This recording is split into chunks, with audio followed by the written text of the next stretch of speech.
श्री स्वामी समर्थ. नमस्कार मंडळी. नवीन एका व्हिडिओमध्ये तुम्हा सर्वांचं पुन्हा एकदा मनपूर्वक खूप खूप स्वागत. यंदा शनिवार दिनांक 25 जुलै 2026 रोजी आषाढी एकादशीचे व्रत असणार आहे. आषाढी एकादशीचे व्रत अतिशय प्रभावी मानले जाते. म्हणूनच अनेक कुटुंबामध्ये हा उपवास जवळपास सर्वजण करतात आणि श्रीहरी विष्णू विठू माऊलींच्या भक्तांसाठी तर हा उपवास अत्यंत महत्त्वपूर्ण असतो. आपल्या हिंदू धर्मात एकादशी व्रताला सर्वश्रेष्ठ मानले जाते. प्रत्येक महिन्यामध्ये 2 वेळा एकादशी येते. त्यातील एक एकादशी शुक्ल पक्षामध्ये असते तर दुसरी एकादशी कृष्ण पक्षात असते. आषाढ महिन्याच्या शुक्ल पक्षातील एकादशीला देवशयनी एकादशी किंवा आषाढी एकादशी असे म्हटले जाते. वर्षातील 24 एकादशीपैकी देवशयनी म्हणजेच आषाढी एकादशी आणि देवउठणी म्हणजेच कार्तिकी एकादशी या 2 एकादशी खूप महत्त्वाच्या मानल्या जातात.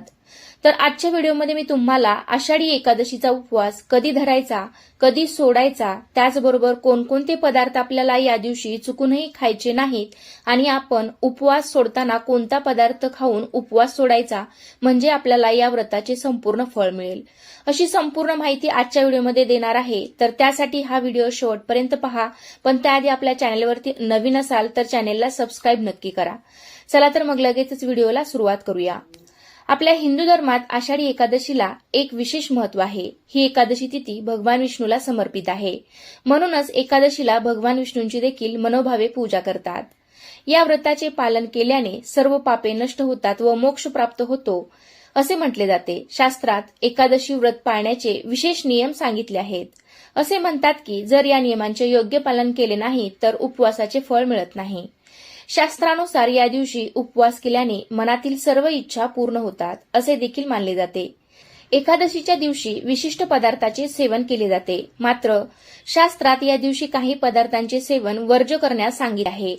मग या एकादशीच्या दिवशी तुमचा उपवास असेल तर कोणकोणते पदार्थ तुम्ही खाऊ शकता हे सर्वात प्रथम पाहूया. या दिवशी भगवान श्रीहरी विष्णूंची आराधना आणि प्रार्थना करून हे व्रत केले जाते. आषाढी एकादशीच्या दिवशी उपवासाने पूजा केल्याने जीवनात अपार सुख आणि समृद्धी प्राप्त होते. या दिवशी बऱ्याच कुटुंबातील सर्वजण उपवास करतात. शरीर शुद्धीकरणासाठी खरं तर उपवास केले जातात. तर एकादशीचा उपवास हा महाशिवरात्री, हरतालिका या व्रताप्रमाणे पूर्ण 24 तासासाठी केला जातो. म्हणजे आषाढी एकादशीच्या दिवशी सकाळी लवकर उठून स्वच्छ स्नान करून शक्य असेल तर अंघोळीच्या पाण्यामध्ये थोडंसं गंगाजल टाकावं आणि त्या शुद्ध पाण्याने स्नान करून रोजच्या देवाची पूजा करून तुम्ही भगवान श्रीहरी विष्णू आणि विठू माऊली रखुमाई यांची विधिवत पूजा करायची आहे. तर अगदी योग्य पद्धतीने या दिवशी पूजा करायची आणि या व्रताला सुरुवात करायची आहे. हा उपवास दिवसभर करायचा, रात्रभर करायचा आणि दुसऱ्या दिवशी सकाळी हा उपवास सोडायचा आहे. म्हणजे तुम्ही 25 जुलैला सकाळी उपवास केला तर तो रात्री सोडायचा नाही. रात्री सुद्धा उपवासाचेच पदार्थ खायचे आहेत आणि मग 26 तारखेला तुम्ही सकाळी 5:30 ते 8:30 या शुभ वेळात हा तुमचा उपवास सोडू शकता. तसेच पूजा करत असताना ओम नमो भगवते वासुदेवाय नमः, जय जय रामकृष्ण हरी, जय जय हरी विठ्ठल या मंत्राचा जप करावा. त्यामुळे सुद्धा तुम्हाला या व्रताचे संपूर्ण फळ मिळेल. अगदी साधी जरी पूजा तुम्ही मनापासून केली तरी त्याचं फळ तुम्हाला नक्की मिळेल. त्याचबरोबर जी बालके आहेत, लहान मुले, वृद्ध म्हाताऱ्या व्यक्ती किंवा जे वारंवार आजारी असतात किंवा गर्भवती स्त्रिया यांनी कोणत्याही प्रकारचा उपवास किंवा कोणत्याही नियमांचं पालन करण्याची आवश्यकता नाही. फक्त त्यांनी केवळ भगवान श्रीहरी विष्णू आणि विठ्ठलाचे नामस्मरण करावे. मनातल्या मनात मंत्र जाप करावा. एवढं जरी त्यांनी मनापासून केलं तरी त्यांना पुण्याची प्राप्ती होते. या उपवासामध्ये तुम्ही दूध, फळे खाऊ शकता. शेंगदाणे, तळलेले चिप्स, साबुदाणा खिचडी, भगर, रताळे असे पदार्थ खाऊन तुम्ही हा उपवास करू शकता. उपवासाचे पदार्थ बनवताना शक्यतो सैंधव मीठाचा वापर करावा. उपवास करताना आपण मात्र शरीर शुद्धीसाठी उपवास करतो, पण आपलं मनही या दिवशी तेवढंच स्वच्छ असणं, चांगले विचार आपल्या मनामध्ये असणं गरजेचं आहे. म्हणजे या दिवशी आपलं आचरणही चांगलं असावं. कोणाशीही वादविवाद, शिव्याशाप अशा गोष्टी करू नयेत.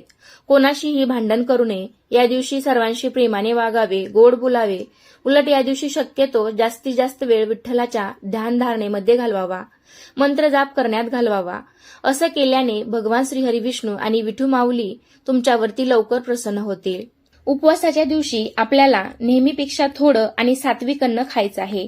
कारण काही उपवास असे आहेत की जे दुसऱ्या दिवशी सोडले जातात. जसे की हरतालिका असेल, एकादशी असेल, महाशिवरात्र असेल, हे उपवास आपण दुसऱ्या दिवशी सोडतो. त्यामुळे या दिवशी कमी प्रमाणात आणि पचायला हलके असे पदार्थ खावेत.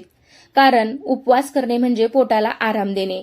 त्यामुळे शक्यतो आपण कमीत कमी आणि हलके पदार्थ खाण्यावर भर द्यावा. त्यातल्या त्यात तुम्ही खजूर, राजगिरा, रताळे, सुकामेवा, फळे अशा पदार्थांचा जास्तीत जास्त समावेश तुम्ही आहारामध्ये करू शकता. तसेच या दिवशी ज्यांना उपवास आहे किंवा नाही, ज्यांना उपवास करायचा असेल किंवा नसेल, त्यांनी पुढे मी जे काही पदार्थ सांगणार आहे ते तुम्ही चुकूनही या दिवशी खाऊ नका. कारण एकादशीला हे पदार्थ वर्ज्य सांगितले आहेत. मग या एकादशी दिवशी तुमचा उपवास असो किंवा नसो, तर त्यामधील सर्वात पहिला आणि महत्वाचा पदार्थ म्हणजे तो जो आषाढी एकादशी दिवशी तुम्हाला चुकूनही खायचा नाही, तो म्हणजे तांदूळ किंवा भात. जरी तुम्ही एकादशीचा उपवास करत नसाल तरी या दिवशी तांदूळ खाऊ नये. तांदळापासून तयार केलेले कोणतेही पदार्थ या दिवशी खाणे टाळावे.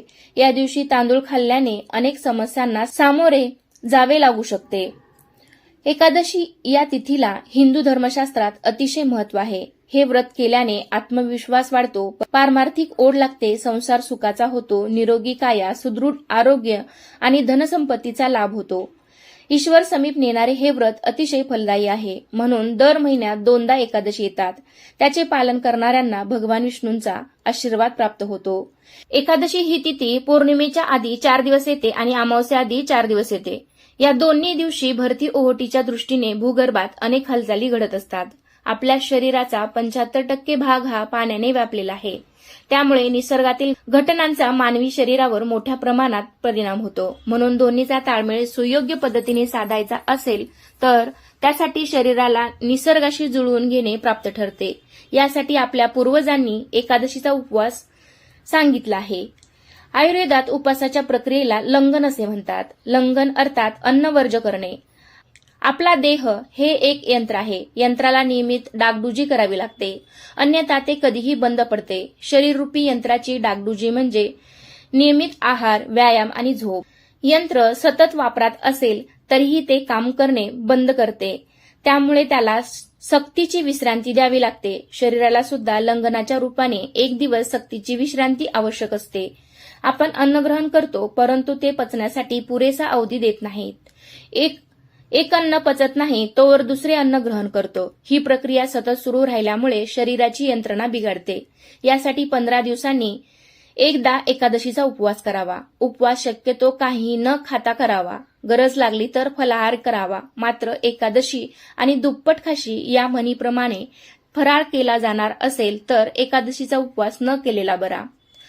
अशा वेळेस अनेक जण उपवास जमत नसेल तर काही गोष्टी वर्ज्य करून एकादशी करतात. त्यात प्रामुख्याने तांदूळ खाऊ नये असे सांगितले जाते. त्यामागे एक पौराणिक कथा सांगितली जाते, तर ती अशी आहे. पौराणिक कथेनुसार महर्षी मेधा यांनी मातृशक्तीच्या रागापासून वाचण्यासाठी शरीराचा त्याग केला.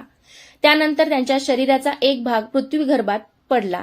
असे मानले जाते की ज्या दिवशी महर्षींचे शरीर पृथ्वीत लीन झाले होते त्या दिवशी एकादशी होती. तसेच महर्षी मेधांनी पृथ्वीवर तांदूळ रूपात जन्म घेतला तेव्हापासून तांदूळ हा त्यांचा जीव आहे असे मानले जाते. म्हणून एकादशीला तांदूळ खात नाहीत. एकादशीला भात खाणे हे महर्षी मेधांचे मांस आणि रक्त सेवन करण्यासारखे आहे असे मानले जाते. तसेच तांदूळ वर्ज्य करण्यामागे वैज्ञानिक कारण सुद्धा आहे. वैज्ञानिक दृष्टिकोनानुसार तांदळामध्ये पाण्याचे प्रमाण जास्त आहे. तांदूळ हा पाण्यातच शिजवला जातो. त्याच वेळी पाण्यावर चंद्राचा प्रभाव अधिक असतो आणि चंद्र हा मनाचा कारक ग्रह आहे.